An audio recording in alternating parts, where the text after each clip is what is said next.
Nimekaa chini nimetafuta another advantage. Please, kama uko nayo tuambie. Mimi nimekosa. Now let's go to the disadvantages. First of all, that's the only advantage. Mi pangu kwa macho yangu. Kama kuna ingine mtu I'm not discouraging. Yeah. There are very successful cases by the. Nitawapatia how to be successful in this business. Okay. But before we go to the success, lazima ujue the challenges you're going to make to meet.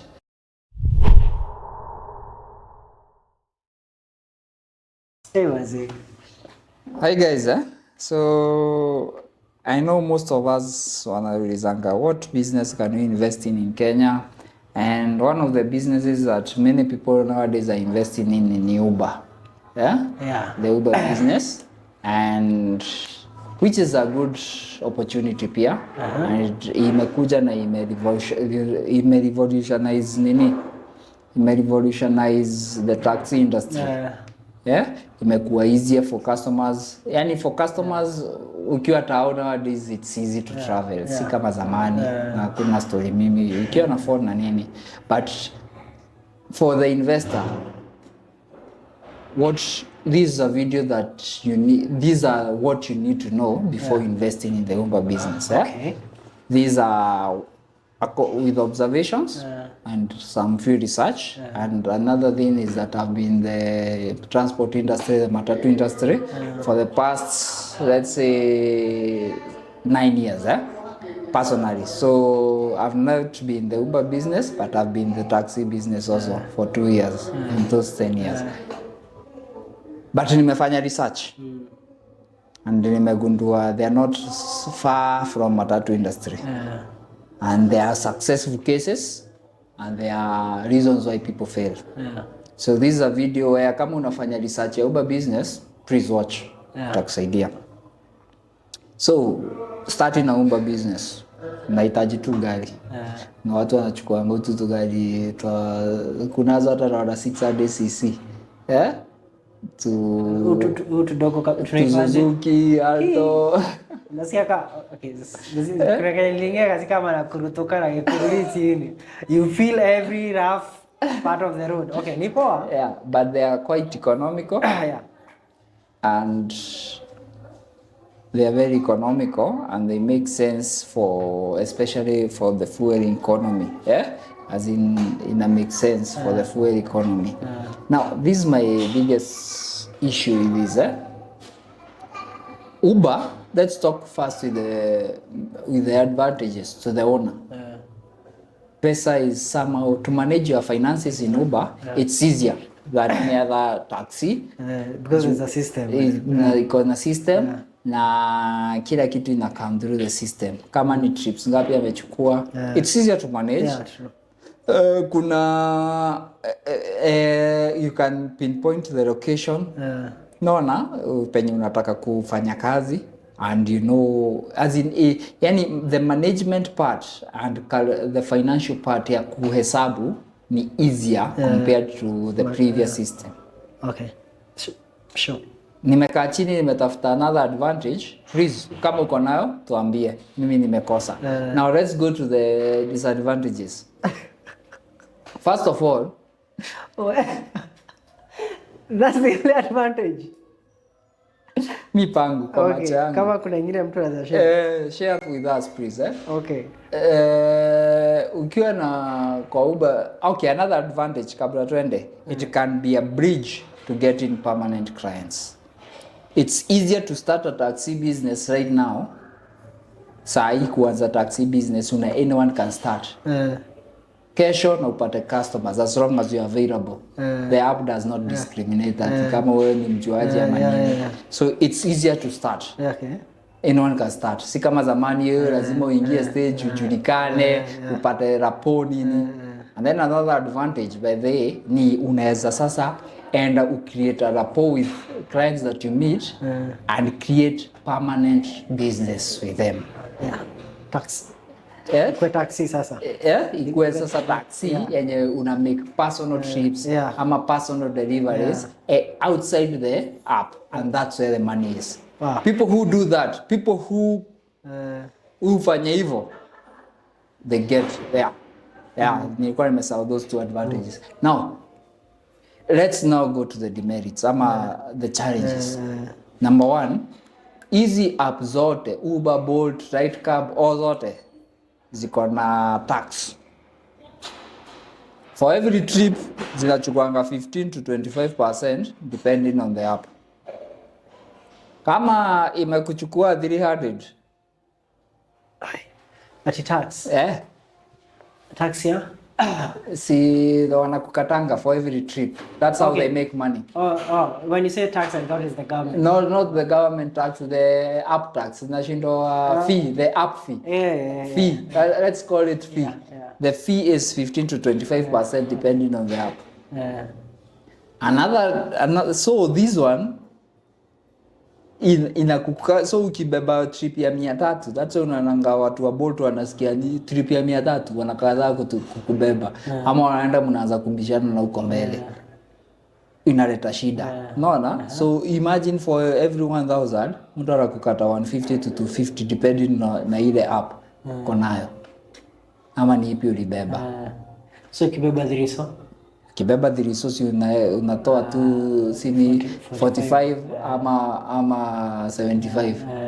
I guess Bolt ndo walikuwa 25% if I'm not wrong. Ukitoka hapo kuna fare. It's not you who determine the fare.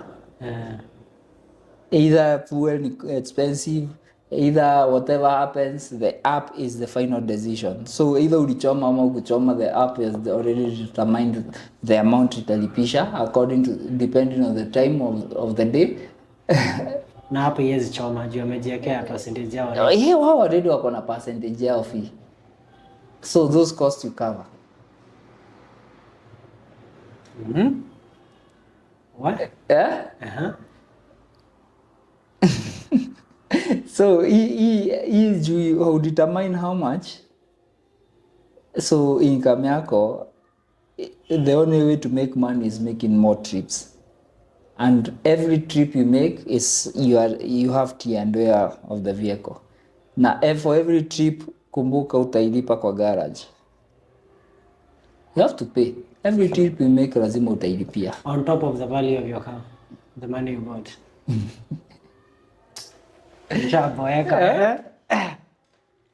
So I'm not discouraging. Nitawapatia, there are very successful cases by the nitawapatia how to be successful in this business. Okay. But before we go to the success, lazima ujue the challenges you're going to meet.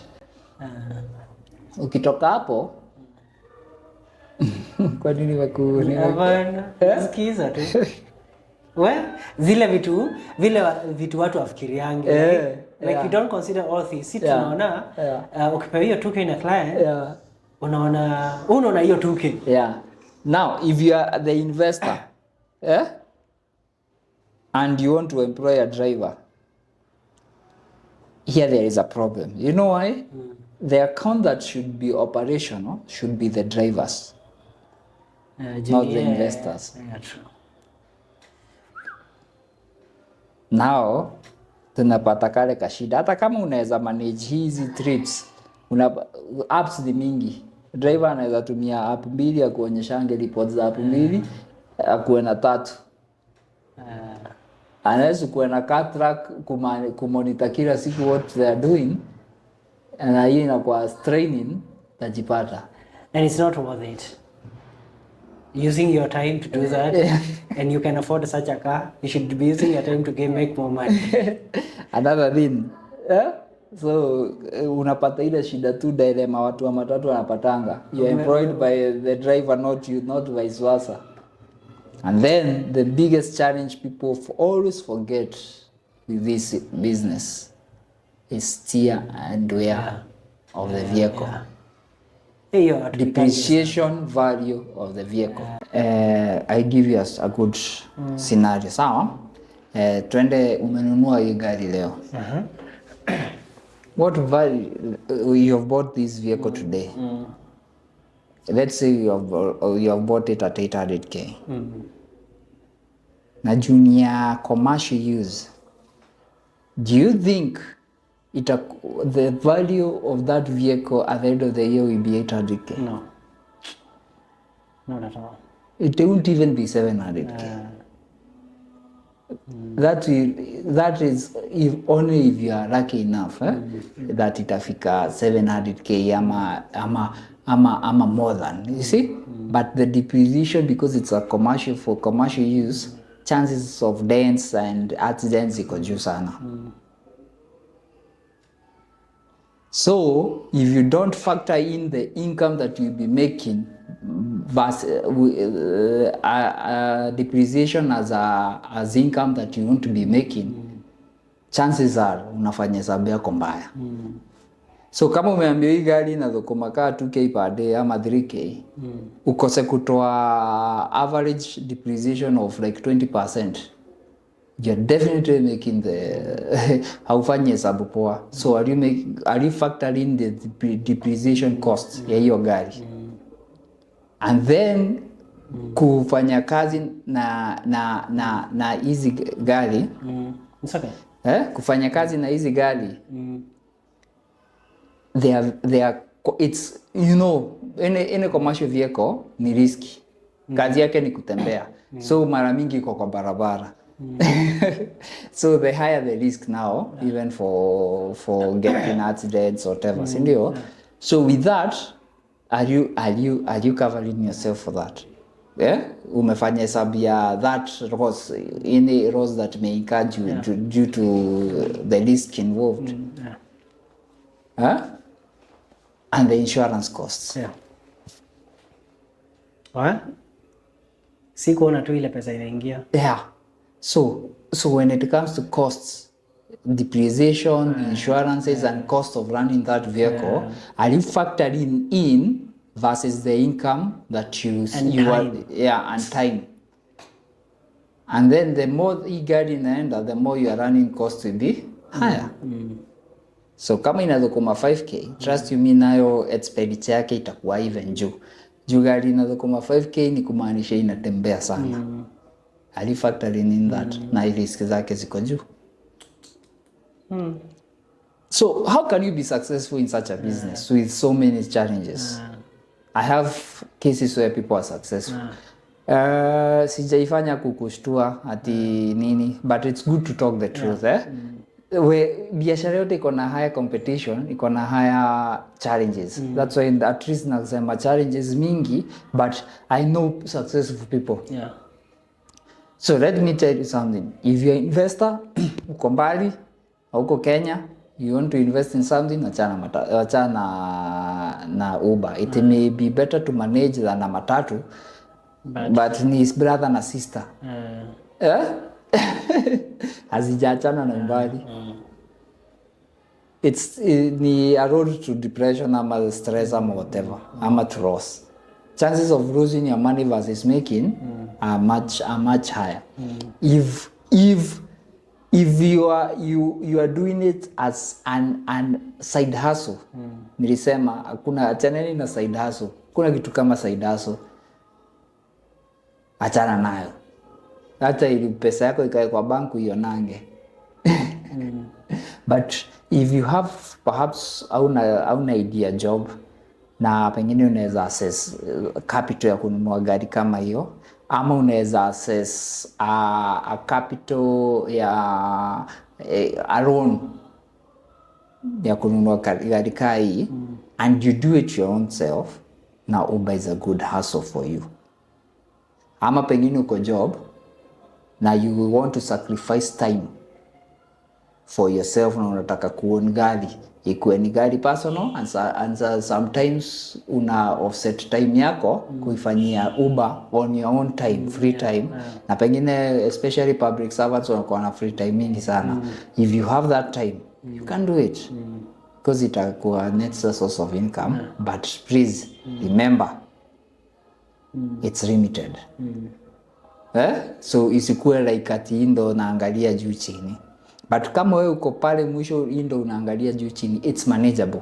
And the biggest secret ni ukianza, it's easy. Ukiingia Uber leo, Jacob, hizi apps zimefanya kila mtu akue parallel, as long as una depend na app. ile biashara unaweza pata na yenye nitaweza pata zinaenda kulingana depending on the location I'm in. Yeah. Unless hauna reviews poa, Uber wanakupatia bad, wakupatia recommendation to clients. But as long as you have good reviews na uko area yenye mtu anahitaji nini, the nearest person anapatanga that job. So umekuwa leveled. But now when you start doing it, do it to get to permanent clients. That's how naonanga watu wakikuwa successful. Ni wale watu wanachukua hii gari, anaenda Yesu na kubali kukatwa ile 25%, but una create relations. Good rapport with your clients. Kuna clients unaweza beba, na choose a certain location ili upate opportunities za kubeba one client mara mingi. Na client akikuwa na once or twice and you start communicating, you always have a good relationship with your clients. Sure. Utaenda hivyo ujipate umeanza kupata permanent clients wenye sasa wanahitaji your services anytime wanataka. Now those ile 25% you are no longer being charged. You are now getting their phone numbers because you are getting the relation. So you are now making an extra income. Yeah, true. So your gari inabakisha doi extra. And then ukiita job outside the app, you can negotiate. You can even charge a little bit higher. You can have standard prices. Si mara 300, mara 500. You can set your prices standardized. Easy, watu ndo unasikianga hata wamekutuma outside your locality. Unasikia mara umeenda trip na Nyuki, mara umeenda Naivasha and you're in Nairobi. You see? Now that now umeanza kujiseparate. Is it making sense? A lot of sense. Like ni leverage to umepata hiyo opportunity. Then now ni kama example poa ni kama hizi kama the time we talked about it like having a platform kama ya Churchill it may not pay well but umepewa platform unaweza tumia sasa hiyo kivyako. So your platform you can propel yourself through that platform. After if you offer good services, you're kind to people and you una create those relationships from there. Sasa hiyo ni yako. Miano, it's possible to have all this. Na it's possible. But history ya kuajiriana unless ukileta app yako bro, kama nopea walishindwa. Yani by the when you are dealing with transportation, unless you have systems za kucontrol kila kitu, that's unaona mpaka maroli hizi za kudeliver vitu ziko na patrol vans. Patrolling, those are systems wao wenye hizo logistics companies are put in place to make sure their fuel inafika place poa. But ukipatia tu dele peleka mzigo na Nyuki na uko Mombasa na ufanyi mapatrol zako, hiyo gari itaenda itole spare parts, itole ibadilishiwe vitu mingi, by the time inafika kwenye inaenda haina. So the transport business is something that kabla you engaging risk yake iko juu, cost yake iko juu. So before you engage in it's something that you should do a lot of research on. It will cost you money and time. And engagement. And then remember, all these assets are depreciating assets. Are you factoring that? The depreciating factor of this? You know, kitu watu wengi sasa now are factoring. They don't factor that. Just as zingine, I think I heard you say that. Utabai gari a certain amount. Then by the time unarudisha hiyo amount, isha depreciate. Ibe cost na kuna extra cost za maintenance na nini. Unapata ni kama tu ungeka hiyo do. Alafu uchukue baadaye. Hata hiyo time utakuwa umetumia time because time investment, stress na headache na hizo zote at the end of the year or 2 years ndio sasa unapata ile pesa yenye uliekelea. And I always tell people, usiulize kwa nini watu bado wanafanya kitu. Like in the matatu industry, people always question me, na kwa nini watu bado wako na matatu kwa barabara kama azimekdo? There is two factors. There are people who operate on hope and there are people who are minting millions and millions of money in that industry. I give that video. Hata naweza ifanya that video next. Hata taacha niongee. Now this is how matatu people do leverage. Hizi circles unapatanga kuna ma chairman, kuna ma officials. Those people watu kama mwambie ubaya matatu hawezi jua. Unamwambia nini? Hizi gari zinampatianga hii pesa yote. Matatu any vehicle anaona inaingia sako, it's a number to him to make extra money. Ati kama kutengeneza kama venye Super Metro wametengeneza jina yao that hata ukikuwa tawa ufikiriangie ne matu unaingia tu Super Metro. It's not the owner of the matatu who is benefiting. For your information, guys, don't write to yourself. It's those chairmen and owners of the circle that are benefiting. Kumbuka, each trip that vehicle makes inalipanga 250 bora imebeba kwa shimo. It's 250 not to the owner but to the circle. Na jioni hiyo matatu itaacha sijui 1400 za share. Yes ni zako but umepeleka pesa imanajiwa na wanaume wengine. Those wanaume wanawake wataenda, those people will go and leverage hiyo pesa yako yenye wamekusevia. Wafanye biashara zingine nazo ama wanunue matatu zao zenye hiyo pesa 250 bado watakuwa na kata batini zao. You get wewe ndo yako. Unaambiwa wewe save kidogo ukifika share price utapata pesa ati karonu mwingine. Wewe umechajio hiyo and then jioni bado kuna si ulichajio 250 ya shimo. Hii ni Super Metro. Umechajio 1400 ya share na ni vizuri. And then uchajio another 1000 sijuangi ni ya nini. Na hiyo si hautaiona. Na ni refundable. So owners of the ideas, owner wa Uber, they are minting. Unajua when you explain hiyo Uber nilikumbuka ile ya Kenchi. All right? Yeah. So these guys, they don't want to buy cars. They say come with your car, we shall give you a job.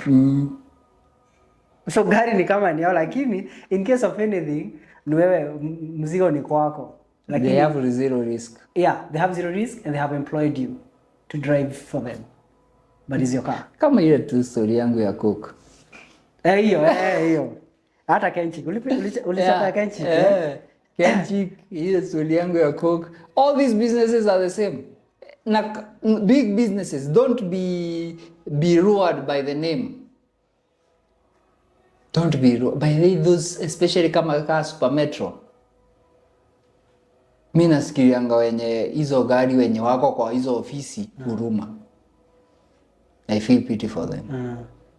Because the owners they are minting millions, almost billions. Hizo gari hazisimamagi. Hawa wako kwa millions anymore. The guys in the office, they are talking about billions. Remember, wanaweza sijui hii ni speculation. Perhaps they have a deal with an insurance company where now they will act as the agent. They are getting a commission for every vehicle they insure with that insurance. Pengine wanaenda direction, wanapatio deal. Gari zenye tutakuwa tunawapatia na 8,000 instead ya 9,000. Kama zao ni 15, hizo zao ni 33 seater. Ni pengine ni 15,000. Instead ya 15 tutawapatia na 13,500. But hii 500 ni ya nyinyi officials mkipushi kitu agenda. Na wanaenda na wanasign it into law. Kila gari itakuwa inatumia nini? Direct line, mpende msipende, as long as na wanaisign into law, into the constitution. Na uko ndani already. Sasa hiyo wako na 100 vehicles ama more. Sometimes I'm just going with just any number times 500. That's a month. Wako na an extra 50k. Assume ni watu 10. That's 5k extra per head. Huyo mtu hawezi mwambia baya matatu. Aje. Hii ndio inanileteanga 250 per trip. Inanipatia 1400 kwa share capital. Na si gari yangu. Na si yangu, na hiyo 1400 naweza enda kama official nisaidie loan ya 10 million nifanyange vitu zingine. How can you tell me matatu ni mbaya? Tunaweza kuja tupate deal ya gava. Tuko na sacco van. They even own sacco vans ambazo they manage themselves. They have sacco stores ama shops, Jacob, wako na sacco stores, wako na sacco petrol stations. How can you tell them it's bad? So it's two people in the same business, but one is suffering, one is gaining. Well, so guys, biashara ya transport lazima ujipange na systems. Na the people who come with efficient systems. That's why the biggest taxi company is Uber, and yet it owns no vehicle. The best sacco in Kenya saa hii yenye inaenda sana yenye this just by my head calculation is Super Metro. And unaweza shtuka sana the officials own each pengine kagari kamoja. Kajina tu. Mimi the pioneers. Wengine wako na kamoja. Mimi sijui pengine. Sitaki kupigwa hapa. Najua ako na gari 10. Yeah, I'm just saying pengine. I know people who do that, So, guys, when you are starting, hakuna biashara mbaya nasemanga hivyo. But kuna zote ziko na challenges, lakini be careful usiku unafanyia kazi wanaume wengine ukisema ni investment. The idea I'm trying to push, now the solution I'm trying to push. Create your own systems bana. Anza ka kitu kako. However it is. However, we can't all do that. There'll always be pioneers and followers. Now you as the follower, remember, these are the challenges. I had an interview with someone who is not in the systems. Skiza. I had an interview here with someone who is not as an official of a SACCO. He is nothing in the SACCOs. Sindio? But he has created systems for his vans inside a vehicle, a SACCO, and they operate profitably for him. Yeah. Sijasema uende ucreate SACCO yako. There are people who operate in SACCOs, even with all these challenges, they are still profitable. Yeah. True. But first of all, they identify the challenges. They identified kuna kulanga na askari. How can I overcome this challenge? They identified mambo ya mrengo, wakaona siwezani. So wengine wanaamua mimi nataka this specific amount of money per day. You see? There are people who are successful even with these present challenges, sure. But it's good you know them. Usiingie bribery. Yeah, true. Uko aware. You being aware, we give you now utakuwa sasa with the information, with the right information to fight it and to be successful. I'm not discouraging anyone, tafadhali. Okay, thank you. See you next time. All right.